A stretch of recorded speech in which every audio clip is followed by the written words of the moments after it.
Taxi ஆப்பின் உத்தரவாதம். Trip cancellation இல்லை, extra payment இல்லை, நியாயமான கட்டணம். இதுவே ஃபாஸ்ட் ட்ராக் டாக்ஸி ஆப்பின் உத்தரவாதம்.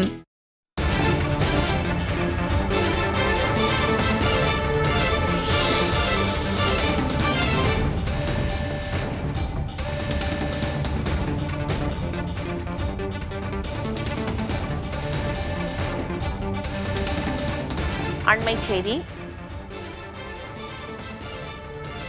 இன்று வெளியாகிறதா தேர்தல் தேதிக்கான அறிவிப்பு என்ற எதிர்பார்ப்பு எழுந்திருக்கிறது. அதனை அண்மை செய்தியாக பார்த்து வருகிறோம். மக்களவை தேர்தல் தேதி அறிவிப்பு இன்று அல்லது நாளை வெளியாக வாய்ப்பிருப்பதாக தகவல் வெளியாகியிருக்கிறது.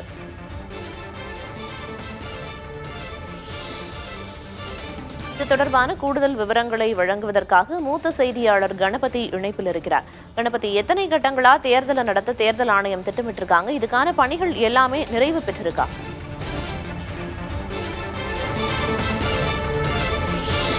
தேர்தல் ஆணையம் 7 கட்டங்களாக இந்த வருட மக்களவை தேர்தலை நடத்துவதற்காக திட்டமிட்டிருக்கிறார்கள்.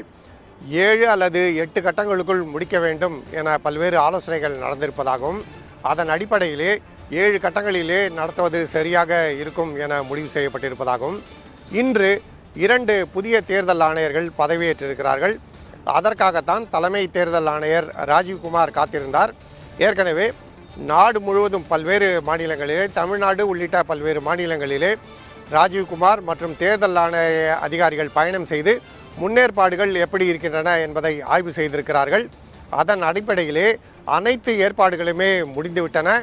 இன்று 2 புதிய தேர்தல் ஆணையர்களும் பதவியேற்று விட்டார்கள். ஆகவே இதற்கு அடுத்ததாக தேர்தல் ஆணையத்தின் முக்கிய ஆலோசனைகள் நடைபெற உள்ளது எனவும் அதன் இறுதியிலே தேர்தல் தேதிகள் அறிவிக்கப்படும் எனவும் தெரிவித்திருக்கிறார்கள். ஆகவே வெகு விரைவிலேயே அனைத்து அரசியல் கட்சிகளும் எதிர்பார்த்து கொண்டிருக்கும் தேர்தல் அறிவிப்பு வெளியாக வாய்ப்பு இருக்கிறது. சென்ற முறை மக்களவை தேர்தல் நடந்தபோது, அதாவது 2019ஆம் வருடத்திலே மார்ச் மாதம் 10ஆம் தேதியே தேர்தல் அறிவிப்பு வெளியானது. இந்த முறை தேர்தல் ஆணையர்கள் நியமனம் உள்ளிட்ட பல்வேறு விவகாரங்கள் காரணமாக தேதி சிறிது தள்ளி போயிருக்கிறது. ஆனால் வெகு விரைவிலேயே தேர்தல் அறிவிப்பு வெளிவரும் என தேர்தல் ஆணைய அதிகாரிகள் உறுதியாக தெரிவித்திருக்கிறார்கள். நிச்சயமா கணபதி, தேர்தலோட தேதிக்கான அறிவிப்பு குறித்து தான் எல்லா கட்சிகளும் எதிர்நோக்கி காத்திருக்குது. அடுத்ததா மக்களவைக்கு அதிக எண்ணிக்கையில உறுப்பினர்களை அனுப்புற மாநிலங்கள் எவை எவை அப்படின்னு பட்டியலிட முடியுமா?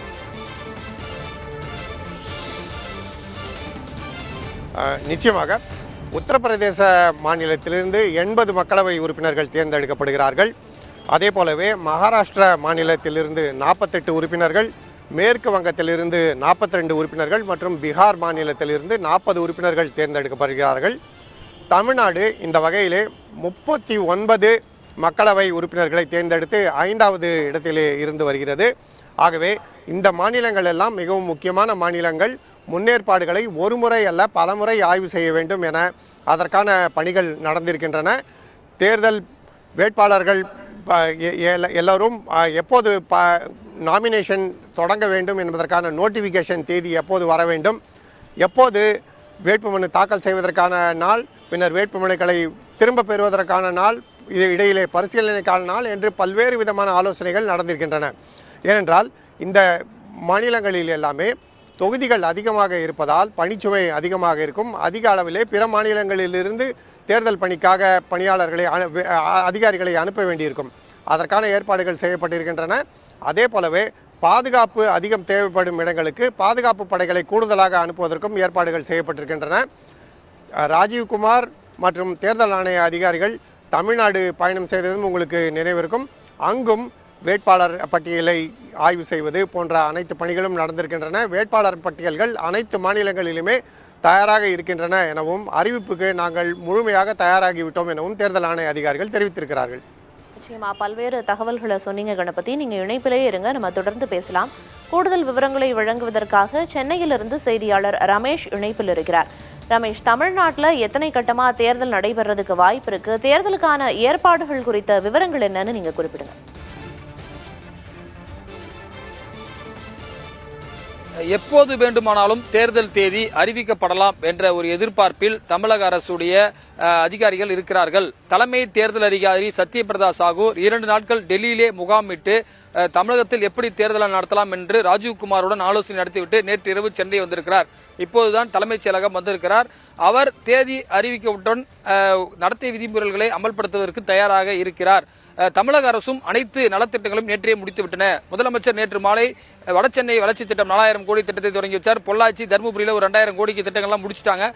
இன்றைக்கு கூட காலை முதலமைச்சர் நம்ம பேசுற நேரத்தில் தலைமைச் செயலகத்தில் முக்கியமான விவகாரங்களை கையாளுவதற்காக வந்திருக்கிறார். இன்றைக்கு மதியத்திற்குள் அனைத்து பணிகளையும் முடித்துவிட வேண்டும் என்று ஒரு இன்டர்னலாகவே ஒரு ஆர்டர் போடப்பட்டிருக்கிறது. அந்தபடி அனைத்து ஆர்டர்களும் தயார் நிலையில் தற்போது இருக்கின்றன.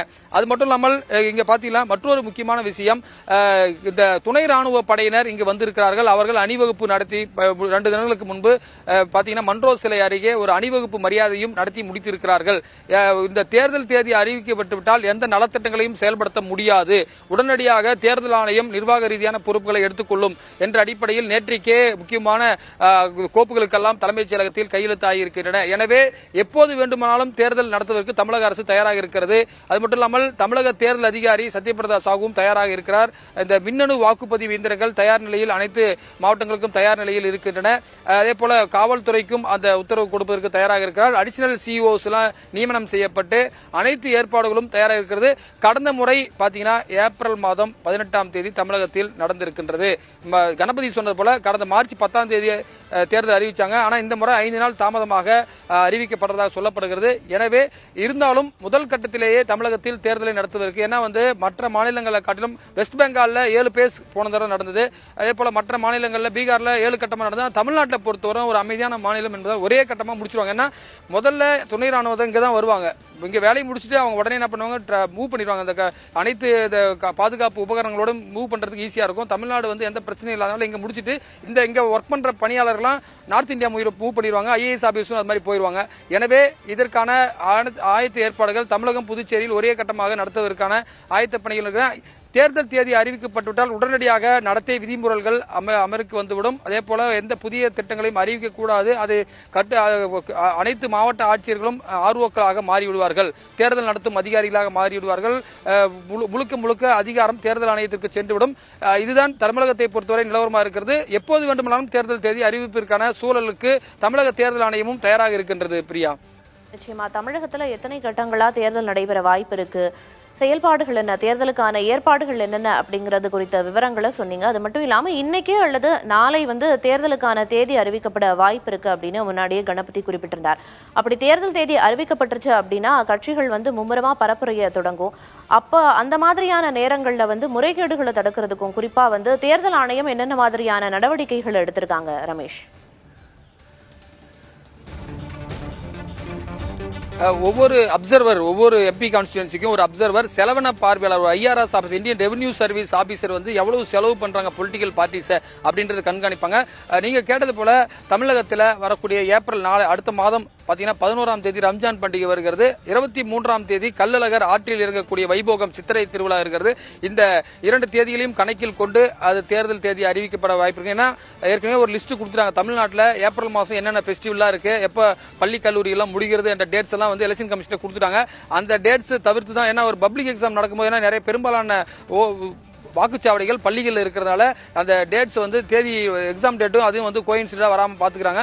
அந்த அளவுக்கு பாத்தீங்கன்னா ஏப்ரல் 23ஆம் தேதிக்கு அல்லது இந்த இடைப்பட்ட காலத்தில் ஏதாவது ஒரு தேதி இருக்கும் என்று தகவல்கள் வந்திருக்கின்றன.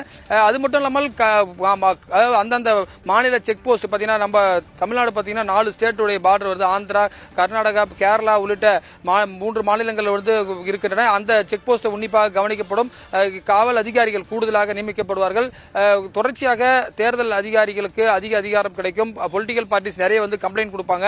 அதே போல எந்த பொதுமக்களும் தங்களுடைய புகார்களை சொல்வதற்கு போர்ட்டல் எல்லாம் ஓபன் பண்ண போறாங்க. எலெக்ஷன் கமிஷன் தனியா ஒரு ஆப் ரிலீஸ் பண்ணிருக்காங்க. இது போன்று தேர்தலை நியாயமாகவும் ஃபேர் அண்ட் எலெக்ஷனாக நடத்துவதற்கான அனைத்து ஏற்பாடுகளும் தேர்தல் அதிகாரி கடந்த சில தினங்கள் பாத்தீங்கன்னா ஒரு வாரத்துக்கு முன்னாடி கூட சத்யபிரதா சாகு கோயம்புத்தூர்ல போய் ஆய்வு பண்ணிட்டு இருந்தாரு. எனவே அனைத்து ஏற்பாடுகளும் தமிழகத்தில் தயார் நிலையில் இருப்பதாக தான் தலைமைச் செயலக வட்டாரங்கள் தெரிவிக்கின்றன. பிரியா, விவரங்களை சொன்னீங்க. நீங்க இணைப்பிலேயே இருங்க. தொடர்ந்து செய்தியாளர் கணபதி கிட்ட ஒரு சில விவரங்களை கேட்டு பெறலாம். கணபதி, இந்த மக்களவை தேர்தலில் மின்னணு வாக்குப்பதிவுக்கான இயந்திரங்களை பயன்படுத்துறதுக்காக என்னென்ன மாதிரியான ஏற்பாடுகள் செய்யப்பட்டிருக்கு?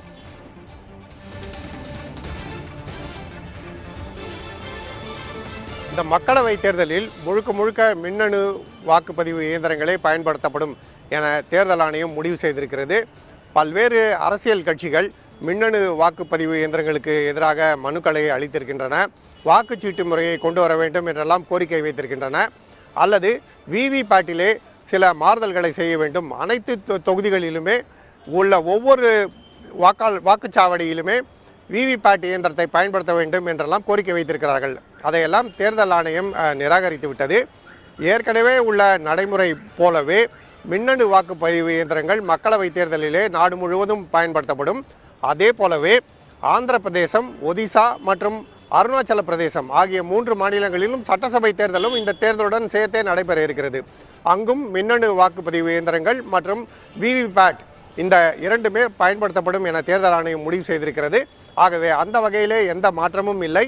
எந்தெந்த மாநிலங்களுக்கு எவ்வளவு மின்னணு வாக்குப்பதிவு இயந்திரங்கள் தேவை என்பதையெல்லாம் தேர்தல் ஆணைய அதிகாரிகள் ஆய்வு செய்து சரியான அளவிலே இருக்கிறதா என்பதை உறுதி செய்திருக்கிறார்கள். அடுத்ததாக தேர்தல் நடக்கும்போது முதலிலே ஏப்ரல் மாதத்திலே 3 அல்லது 4 கட்டங்கள் மற்றும் மீதமுள்ள 3 அல்லது 4 கட்டங்கள் மே மாதத்திலே நடத்த வேண்டும் என திட்டமிடப்பட்டிருக்கிறது. தேர்தல் அறிவிப்பு வெளியான தேதியிலிருந்து 1 மாத இடைவெளிக்கு பிறகு முதல் கட்ட வாக்குப்பதிவு நடைபெறும். அதற்குள்ளாக மீண்டும் ஒரு முறை ஆய்வுகள் நடைபெறும் எனவும் மின்னணு வாக்குப்பதிவு இயந்திரங்கள் எங்கெங்கே செல்ல வேண்டுமோ வாக்குச்சாவடிகளுக்கு ஏற்றபடி சரியான எண்ணிக்கையிலே, அத்துடன் எத்தனை தேவையோ அத்துடன் 1-2 கூடுதலாகவே அனுப்பார்கள். ஒருவேளை ஒரு இயந்திரம் பழுதானாலும் இன்னொரு இயந்திரத்தை பயன்படுத்தலாம் என்பதற்காக. அந்த ஏற்பாடுகள் எல்லாம் சரியாக இருக்கிறதா என்பதை அறிவிக்க பிறகு மீண்டும் ஒரு முறை தேர்தல் ஆணையம் ஆய்வு செய்ய திட்டமிட்டுள்ளது. இதற்கெல்லாம் தேர்தல் ஆணைய அதிகாரிகள் தயாராக இருக்கிறார்கள். பிரியா, மக்களவை தேர்தலை முன்னிட்டு தேர்தல் ஆணையத்தோட செயல்பாடுகள் எவ்வாறா இருக்கு, தேர்தலுக்கான ஏற்பாடுகள் என்னென்ன அப்படின்னு விரிவான விவரங்களை கொடுத்தீங்க. செய்தியாளர்கள் கணபதி மற்றும் ரமேஷ் இருவருக்கும் நன்றி. ஃபாஸ்ட் ட்ராக் டாக்ஸி ஆப்பின் உத்தரவாதம். ட்ரிப் கேன்சலேஷன் இல்லை, எக்ஸ்ட்ரா பேமெண்ட் இல்லை, நியாயமான கட்டணம். இதுவே ஃபாஸ்ட் ட்ராக் டாக்ஸி ஆப்பின் உத்தரவாதம்.